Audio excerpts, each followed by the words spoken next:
Hi everyone, मैं हूं प्रगति और स्वागत करती हूं आप सभी का अपने यूट्यूब चैनल बैंकिंग विद प्रगति पर।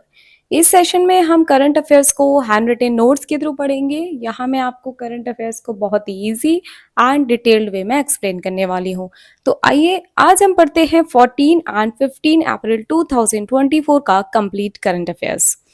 तो हमारा फर्स्ट न्यूज है इंडेक्स एंड रिपोर्ट्स। तो रिपोर्ट का नाम क्या है? Plastic overshoot day.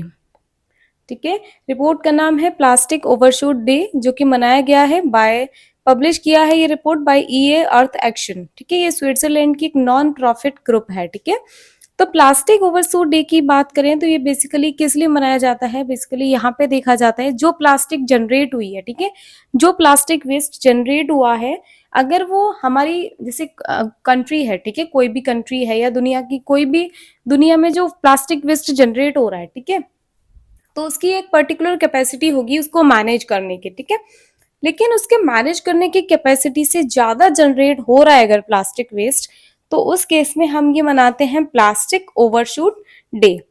ठीक है, जिसमें कि हम वेरियस कंट्रीज का देखेंगे कि कितने कौन सी कंट्रीज में कितना मिसमैनेज्ड प्लास्टिक वेस्ट है। ठीक है, तो इंडिया की बात करें तो इंडिया जो है वो टॉप 12 कंट्रीज में आता है, जो कि प्लास्टिक का जो मिसमैनेज्ड प्लास्टिक वेस्ट है, ठीक है, जितना भी मिसमैनेज्ड प्लास्टिक वेस्ट है उसका 60%, ये टोटल जो 12 कंट्रीज है ना, ये अकेले ही रिस्पॉन्सिबल हैं इसके लिए। ठीक है, इंडिया की बात करें तो इंडिया कितना मिसमैनेज्ड प्लास्टिक वेस्ट जनरेट किया है इसने 2024 में?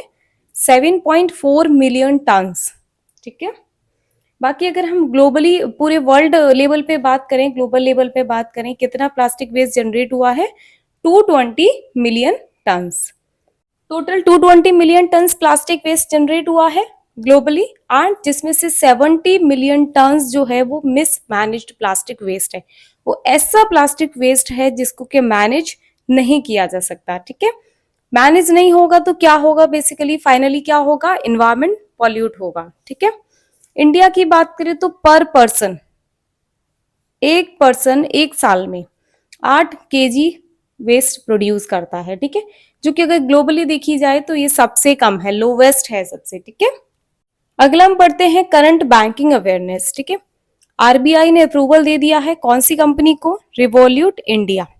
रिवॉल्यूट इंडिया को एग्रीमेंट दे दिया है, अप्रूवल दे दिया है कि आप जो है वो प्रीपेड पेमेंट इंस्ट्रूमेंट इशू कर सकते हैं। ठीक है, ये कंपनी कौन सी कंपनी के अंदर काम करती है? ये काम करती है, works under tiger global and soft bank. ठीक है, अगर हम बात करें कि प्रीपेड पेमेंट इंस्ट्रूमेंट्स क्या होते हैं, ठीक है, प्रीपेड पेमेंट इंस्ट्रूमेंट्स जैसे जिसमें आपका स्मार्ट कार्ड्स हो गया, ऑनलाइन अकाउंट्स हो गए, ऑनलाइन वॉलेट्स हो गए, स्ट्राइप कार्ड्स हो गए, पेपर वाउचर्स हो गए। ठीक है, तो इन इंस्ट्रूमेंट्स का बेसिकली काम क्या होता है कि जो अमाउंट ऑलरेडी पेड है, ठीक है, उसका आपको एक्सेस मिल जाता है। यानी कि आप जो है वो जो भी आप परचेज करना चाह रहे हैं उसके लिए आपको कोई फिजिकल कैश या कार्ड नहीं देना पड़ेगा। ठीक है, क्योंकि आपका अमाउंट जो है वो ऑलरेडी पे हो चुका है। अगला हम बात करते हैं CPI inflation, consumer price index. CPI inflation March में कितना हुआ है? 4.85%।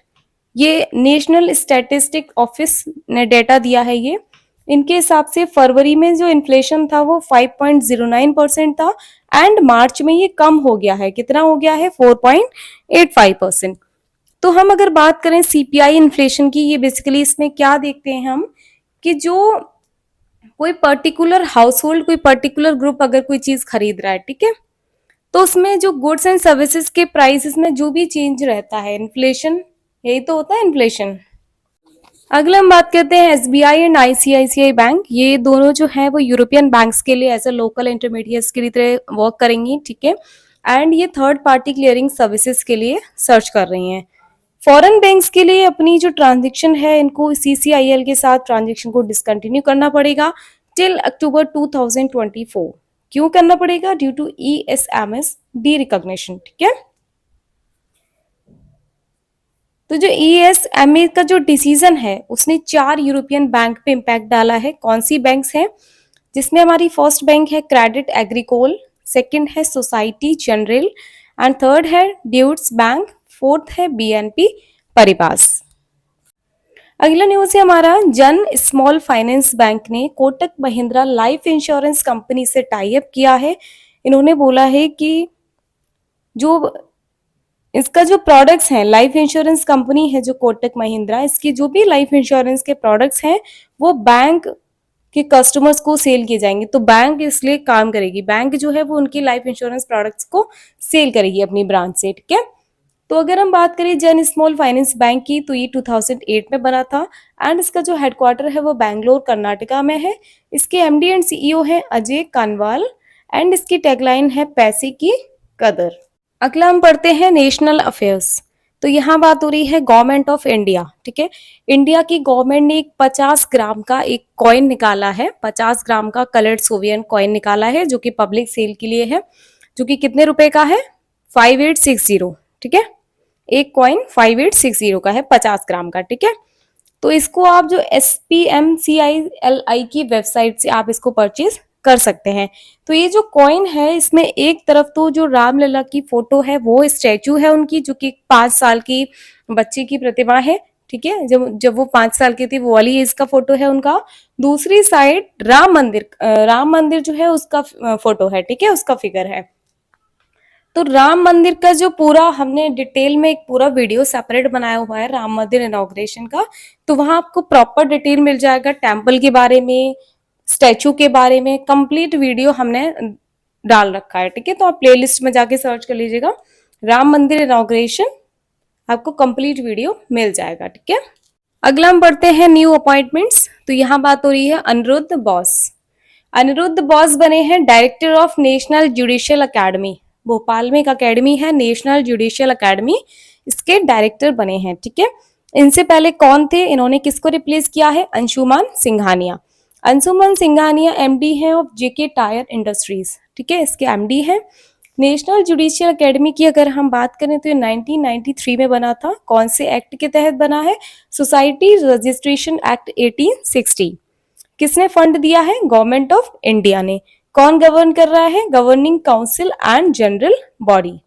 चेयर कौन करेगा, चीफ जस्टिस ऑफ इंडिया। अगला न्यूज है हमारा क्रिस्टलाइन जॉर्जीवा, ये बनी है managing director of IMF international monetary fund, ठीक है, इसकी मैनेजिंग डायरेक्टर बनी है, 5 साल के लिए बनी है और इनका जो कार्यकाल है वो 1 अक्टूबर 2024 से स्टार्ट होगा। यहाँ पे ये क्वेश्चन पूछा जा सकता है कि इनका जो कार्यकाल होगा वो कब से शुरू होगा, ठीक है।